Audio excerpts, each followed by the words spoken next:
जय हिंद दोस्तों। सैनिकों के लिए एक नई पहल माननीय प्रधानमंत्री जी और रक्षा मंत्री जी को ट्वीट करके लिखा गया है और यह कहा गया अब जरूरत है कि आपके जितने भूतपूर्व सैनिक हैं और सैनिक हैं, चाहे वो आर्मी के हैं, एयरफोर्स के, नेवी के, उनके लिए आपको एक नया पे कमीशन बनाना पड़ेगा, नया पेंशन कमीशन बनाना पड़ेगा। नई वन रैंक वन पेंशन के लिए आपको एक समिति बनेगी।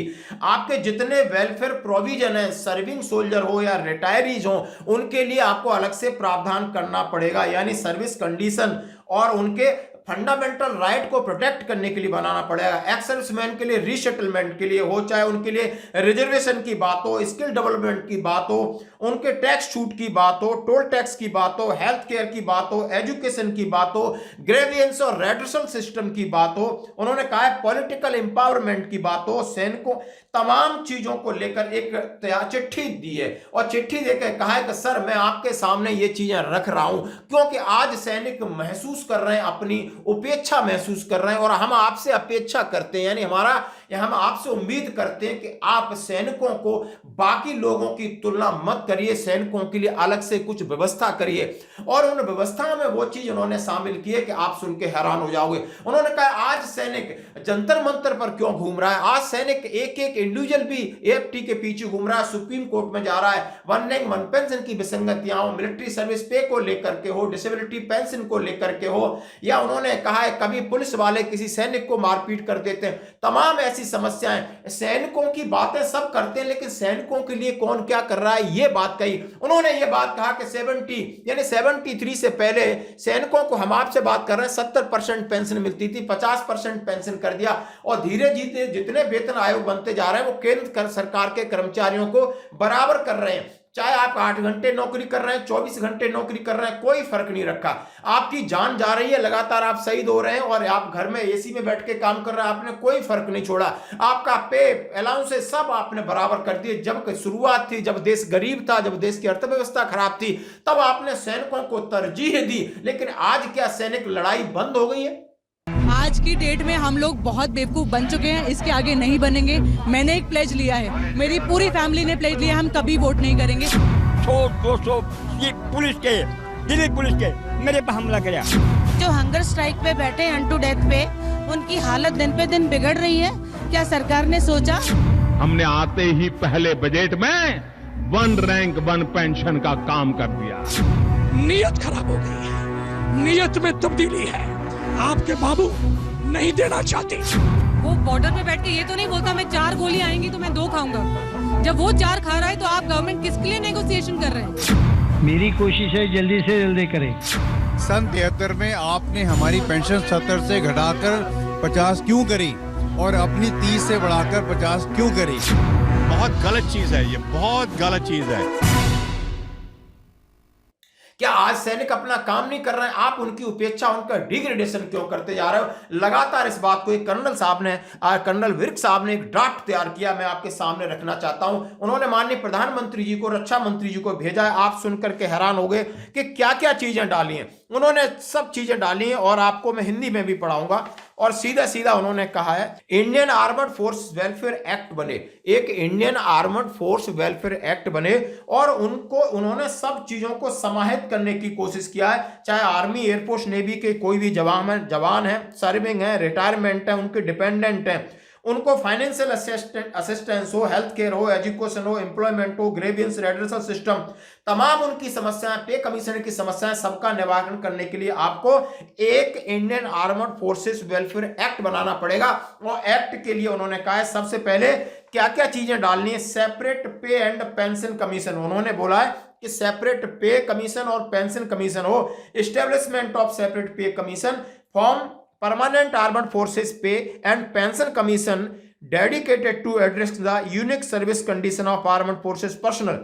The commission shall periodically review and recommendation, salary structure, risk allowance and hardship compensation. उन्होंने कहा है कि लगातार आपको क्योंकि सेना का अलग काम करने का तरीका है, इसलिए आप एक पेंशन और पे कमीशन अलग अलग बनाइए ताकि उनकी हमेशा रेगुलरी समीक्षा की जाए कि उन्हें कब क्या किस चीज की जरूरत है। उन्होंने इस बात कहा है।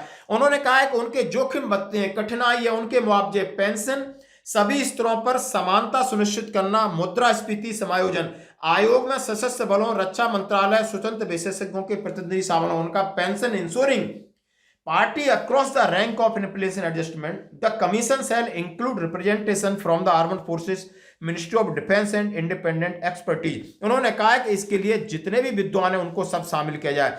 वन रैंक वन पेंशन की उन्होंने कहा है कि one rank one pension ensure uniform pension for personnel of the same rank same length of service revise periodically extend pension benefit to all categories of all ex servicemen based on rank and service. उन्होंने कहा one rank one pension हमेशा आपको 5 साल का जो period रखा है उसकी जो समीक्षा है उसमें किसी ऐसा ना हो कि किसी की कम हो रही है, किसी की ज्यादा बढ़ रही है। आप ऐसा कैसे हो सकता है कि मान लो कि सिपाही की पेंशन 3000 बढ़ रही है, सूबेदार की 3000 माइनस हो रही है। ये इस तरीके की चीजें नहीं होनी चाहिए और इसी को लेकर के सैनिकों में आक्रोश होता है। जंतर मंतर पर जाते नहीं जाने की उन्हें जरूरत है।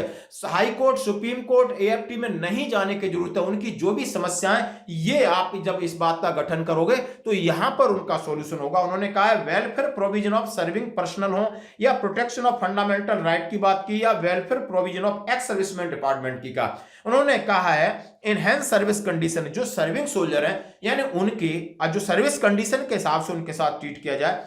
Provide state of the training है, मॉडर्नाइजेशन इंफ्रास्ट्रक्चर, मैंने जो सर्विंग कर रहे हैं उनको अच्छी ट्रेनिंग है, अच्छे इक्विपमेंट है, सारी चीज वेल चीज होनी चाहिए। और जब वो रिटायर और फंडामेंटल राइट्स की बात की, उनके जो मौलिक अधिकार है उनकी सुरक्षा करना, उनके डिपेंडेंट्स की सुरक्षा करना, वो ये इनकी जिम्मेदारी रहेगी, वेलफेयर एक्ट में होगा। उन्होंने बात की protection of welfare measure of ex serviceman department, resettlement employment की बात कही है, 10% रिजर्वेशन की बात की है, स्किल डेवलपमेंट प्रोग्राम की बात की है और उन्होंने कहा है offer tax incentive of business employ in ex servicemen. यदि आप बिजनेस करते हो तो उनको टैक्स इंसेंटिव की बात की है। तमाम अच्छी बातें की हैं और उसमें लिखा है कि टोल फ्री पासेज, ये grand toll free passes for across all the national state, और दूसरे हाईवेज में उनको टोल टैक्स माफ होना चाहिए जिस तरीके से कर रहे हैं। हेल्थ केयर की बात की है कि और उन्होंने एजुकेशन सपोर्ट, उन्होंने कहा है कि जो भी एक्स सर्विसमैन है उनको एक एजुकेशन सपोर्ट हो और इस तरीके का उन्होंने ग्रेवियंस और रेड्रेसल सिस्टम की बात की कि आपकी कोई समस्या है उसका तुरंत निदान हो। Multi tier grievance redressal system, grievance monitoring and reporting, इन्होंने 3 चीजें कही कि ग्रेवियंस सेल स्तरीय होनी चाहिए, वो डिस्ट्रिक्ट लेवल पे हो, स्टेट लेवल पे हो, नेशनल लेवल पे हो और किसी भी प्रकार की समस्या है ताकि लोग आसानी से अप्रोच कर सकें और जैसी समस्या उस जैसे लेवल पर उसका निराकरण समय पर किया जाए। Grievances monitoring and reporting from a national armed forces grievances monitoring board, supervise and resolve complex, उन्होंने कहा है कि एक हेल्पलाइन हो जो 24/7 टोल फ्री नंबर जहां पर एक्स सर्विसमैन अपनी समस्याएं रख सकें। बाद में उन्होंने एक बहुत अच्छी बात कही political empowerment, representation and electoral system, उनका reservation opportunity number of seat in local state and national election for armed forces, veterans based on their population और रेस्पेक्टिव कॉन्स्टिट्यूशन।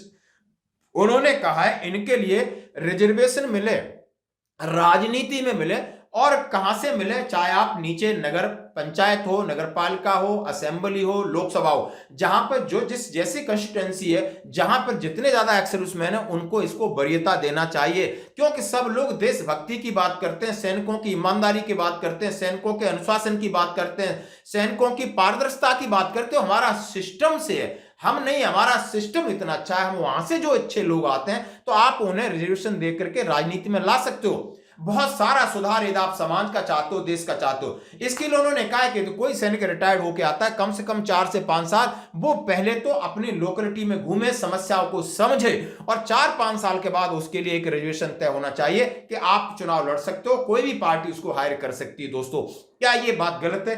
बिल्कुल सही बात है। बात करूंगा national armed force welfare board की बात की है, चाहे वो डिस्ट्रिक्ट लेवल पे हो, जैसे मैंने आपसे कहा फंडिंग की बात की है और उन्होंने कहा पेनल्टीज ऑफ नॉन कंप्लायंसेस की बात की है, पीरियोडिक रिव्यू की बात की है और उन्होंने कहा समय समय पर इसकी समीक्षा हो, एनुअल रिपोर्ट हो कि यानी जो वेलफेयर एक्ट के अंदर आपने पे कमीशन है, पेंशन कमीशन है, वेलफेयर चीजें, इतना बड़ा ऑर्गेनाइजेशन बनाया, उसकी समीक्षा हो, संसद में उस पर जवाबदेही हो। और ये ड्राफ्ट दोस्तों ड्राफ्ट ये कर्नल गुरप्रकाश सिंह विर्क हैं, उन्होंने इसको तैयार किया है। हमारी उनसे बात हुई कि नहीं, अब समय आ गया है, सैनिकों की आवाज आपको बुलंद करनी होगी। हर फोरम पर, हर प्लेटफॉर्म पर आपको लगातार संघर्ष करते रहना होगा और संघर्ष का ही असर होता है दोस्तों। ये नहीं सोचना कि इक्वल मिलिट्री सर्विस पे को लड़ रहे हैं, मिलेगी या नहीं मिलेगी। लड़ कौन रहा है? जेसीयू जवान लड़ रहे हैं, इसलिए जमीन पर आना होगा। जंतर मंतर पर भी तैयारी होगी, रामलीला मैदान पे भी होगी। इस तरीके की से पत्र